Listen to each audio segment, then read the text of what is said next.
안녕하십니까. 조세전문 변호사 고성추입니다. 오늘의 주제는 눈을 이렇게 부라리면서 호통을 치는 사전공무원들 이야기를 좀 해봐야 되겠습니다. 이 사전공무원만 되면 있잖아요. 이 사자가 이거잖아요. 이거 또 뭐 수사, 조사, 감사 막 이래요. 그러니까 검찰, 경찰, 감사는 그거 아닙니까? 감사원. 그 다음에 국세청, 세무조사. 이런 사람들이거든요. 이게 이제 사정기관의 대표적인 거죠. 이 사람들이 막 눈을 부라리면서 호통을 치면서 막 말을 하면은, 엇박지르면은 기분이 좋겠습니까? 안 좋겠습니까? 열불 나죠. 성질이 나죠. 그런데 똥이 더럽습니까? 무섭습니까? 더러워서 피할 뿐이죠. 그러니까 꿀릴 거 있으면은 고개 숙이는 거고, 그리고 없으면은 막 같이 부딪혀 버려야 되는데, 그렇게 하기가 쉽지가 않죠. 그게 딜레마죠. 저는 이제 제가 2003년부터 2007년까지 서울지방국세청에서 이제 법무과장을 했어요. 할 때 우리 직원들이 저를 뺀 나머지 분들이 37명이었어요. 37명. 그러니까 1계가 있고 2계가 있고 3계가 있었다. 이거 계장님 있고 여기가 이제 서기관님이고 여기는 사무관. 그리고 여기에 이제 직원 6급, 7급. 그리고 우리 법무과는 7급 밑으로는 못 들어와요. 그래서 이제 6급, 7급. 경력이 이제 15년 이상의 된 분들만 들어온단 말입니다. 그때 제가 이제 법무과장으로서 외부에서 처음 가다 보니까 저를 이렇게 만만히 보는 사람들이 많았죠. 왜냐하면 조사 쪽에는 이게 자기가 왕이에요. 그러니까 왕처럼 이렇게 행동하고, 그런데 건조를 이렇게 부리는 분들이 간혹 있어요. 그러면 거기서도 이제 조사 쪽에서도 튕겨 나오죠. 튕겨 나오면서 이제 저희 법무과에다가 이제 보상 차원에서 법무과 보내줄 테니까 나가라 뭐 이런 식으로 해서 온 분도 계시는데, 그분이 오셔가지고 하는 거 이렇게 보면 막, 자기 사건을 판단에 누가 개입을 하면 막 성질을 내고 그래요. 그러니까 사건에 무슨 소유권이 있는 것처럼 그런 분들이 있어요. 그러니까 그런 사람 만나면 괴롭다 이겁니다. 그러니까 직원 한 분이, 과장님, 저 사람 만난 납세자는 진짜 온도 지질이 없어요. 그러더라고요. 왜요? 그랬더니 건조가 심해가지고 저희한테 한번 걸리면 막 이렇게 양파 껍질 벗기듯이 막 이렇게 한다는 거예요. 인정사정을 주지도 않고. 그러니까 납소자가 얼마나 곡소리 나겠느냐 이거죠. 곡소리. 공무원 시절에는 그게 인생을 모른대요. 오늘도 이제 점심을 같이 먹었던 분이 이제 세무공무원 경력이 아주 높고 이제 고위 간부를 하셨고 퇴직한 지가 상당히 이제 10여 년 되는데 그런 말씀을 하시더라고요. 우리 공무원 시절에는 인생을 모른다고.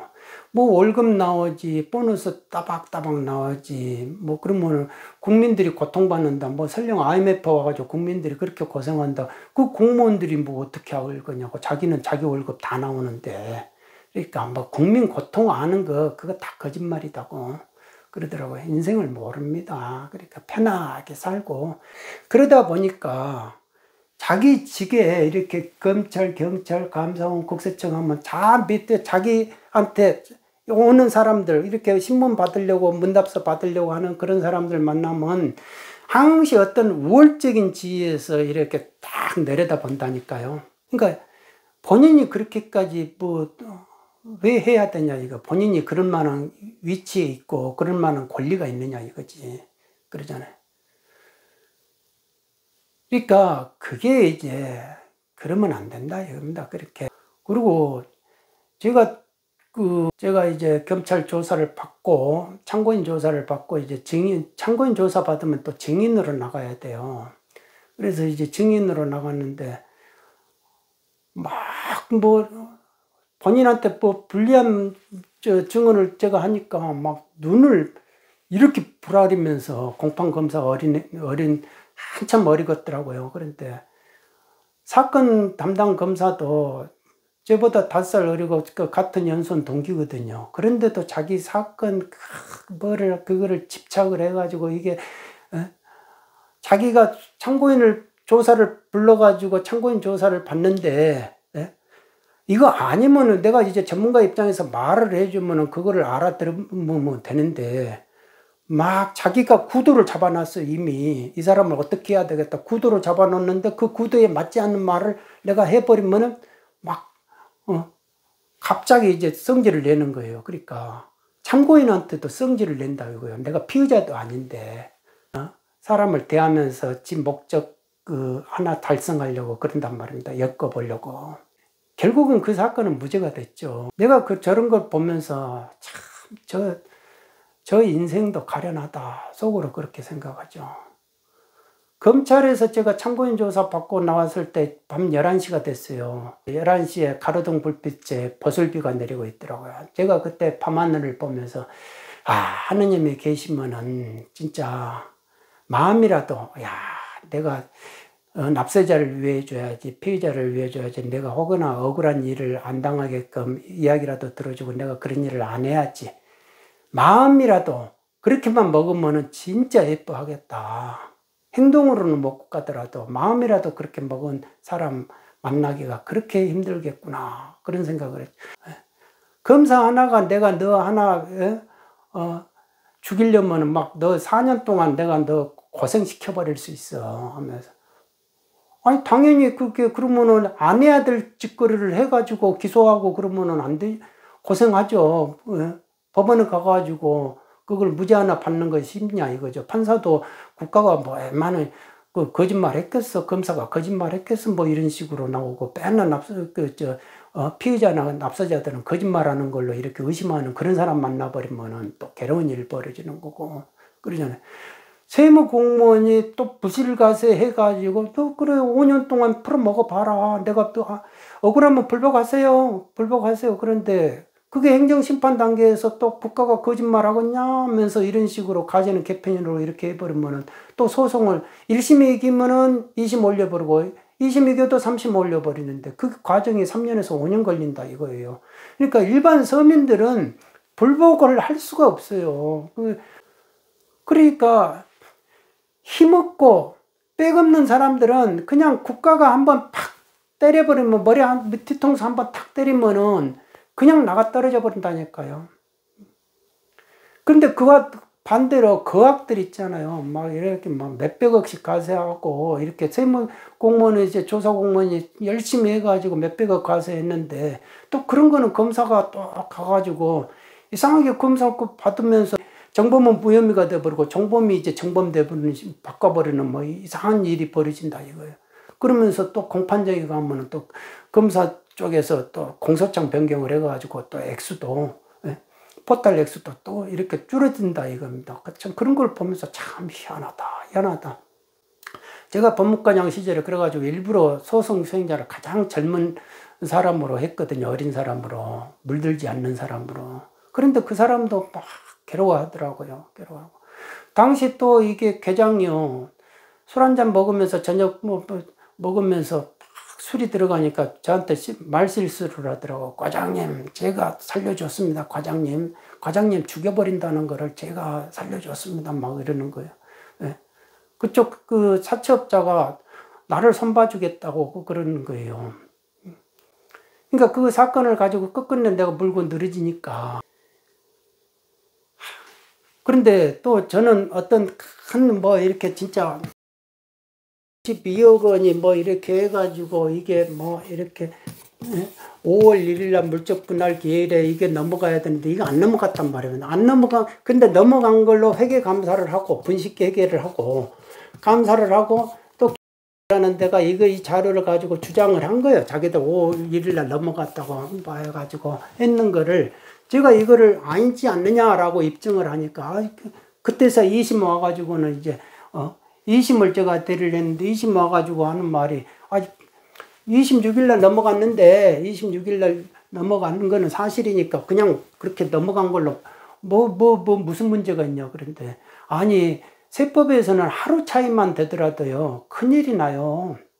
요건 불비예요. 그런데 몇천억의 조세 감면 사건에서 이런 일이 벌어지는데 황당한 일이죠. 그런데 이것이 이렇게 회계감사가 분식을 하고, 그러면 이거를 본인들이 이제 5월 1일 날 넘어갔다고 주장했으면 본인들이 증거 자료를 내야 되는데, 거꾸로 방어를 해야 될 쪽에서, 그런 보면서 국기가 문란돼 버렸구나.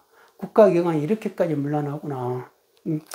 돈 앞에서 이렇게까지 막 무너질까? 저는 그런데 이제 법원에서 분명히 그거를 공정하게 판단해 주리라 했는데, 기대하기 어렵습니다. 기대하기 어렵고요. 진짜 큰 액수가 걸리면은 로펌이나 이런 데에서 그냥 그러니까 알면 봐주고 모르면 칼같이, 이 영역이 항시 존재하는 게 우리나라 사회다. 또 이게 사법의 현실이다. 그런 걸 느끼는 거예요. 그러니까 세무조사라든지 검찰의 이런 권력이라든지 이런 게 거악을 척결하는데, 거기다가 막 장칼을 써야 되는데, 그 장칼을 지금은 맨날 어디 거악을 못 치니까 맨날 세무조사도 무슨 생활세수 몇 천만 원 그거 받으려고 세무조사 해가지고 호통쳐가면서 윽박지르면서 막 이렇게 하는 거예요.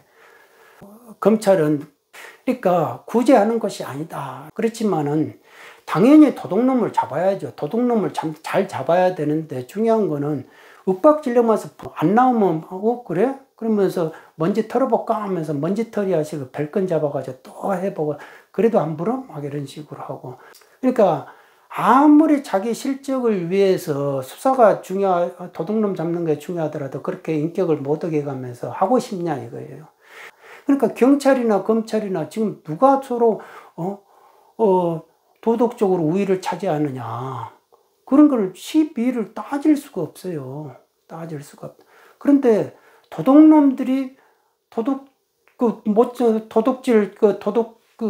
못 잡도록 수사권을 뺏는 거는 그거는 100% 아니죠. 그 도둑놈의 세상 되는 거 아닙니까?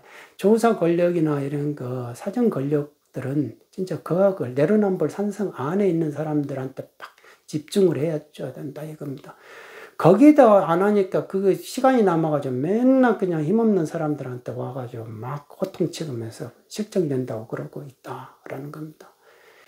이런 게 참 괴롭다라는 겁니다. 좀 더 나은 세상, 그런 세상을 언제 올 것인가, 그런 생각을 해보면서 진짜 도둑놈의 세상, 도덕이 너무 판치는 세상이 되다 보니까 사람들이 웬만한 도둑질 해가지고는 저게 도둑질 했나 와닿지가 않는 거예요. 그러니까 오히려 더 당당하고 이런 세상이 돼버리고 있다, 그런 생각이 됩니다. 오늘은 여기까지 하겠습니다. 여러분 모두 건강하시기 바랍니다. 감사합니다.